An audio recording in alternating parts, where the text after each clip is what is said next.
Hi everyone, welcome to আজকের ছোট্ট blog. আরামদায়ক আর সেই সাথে সেন্সিটিভ এবং গুরুত্বপূর্ণ একটা কাজ হলো স্ক্রল ডিউটি। তো আজকে আমাকে স্ক্রলে দেওয়া হয়েছে বিকজ যে আপুটা স্ক্রল ডিউটি করেন উনি অসুস্থ। তো আজকে থাকবো অফিসে ভোর 7টা থেকে দুপুর 1টা পর্যন্ত। এত সকালে উঠে নাস্তা করতে আমার একদম ভালো লাগে না, আর যেহেতু লাঞ্চ বাসায় এসেই করবো, সো আমি অল্প তেলে একটা ডিম আর কিছু চিকেন দিয়ে পাস্তা আর কিছু বাদাম নিয়ে নিলাম। অনেকদিন পর আজকে সকালে রোদ উঠেছে।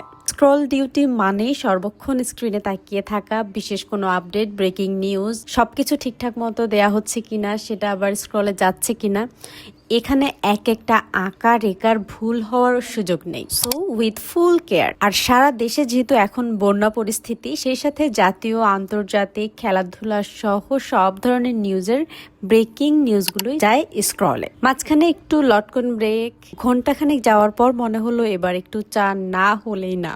বললাম, ভাই একটা চা প্লিজ, না হয় এক্ষুনি ঘুমিয়ে পড়বো। চায়ে চুমুক দিয়ে দেখি উইদাউট সুগার। তাই আমাকে নিয়ে এত কনসার্ন হতে হবে না, একটু চিনি দিলেও পারতেন। পরে শুনলাম চিনি আসলে শেষ। এদিকে আমি কি ভেবেছিলাম, ওকে নেভার মাইন্ড। এই কষ্ট বুকে নিয়ে আমি গ্রামের দৃশ্য আঁকা শুরু করলাম। And that's how I try to keep myself awake and stay focused on work. অবশেষে 1টা বাজলো and আমার ডিউটি আজকের মতো শেষ। দেখা হবে পরবর্তী ভিডিওতে। বাই।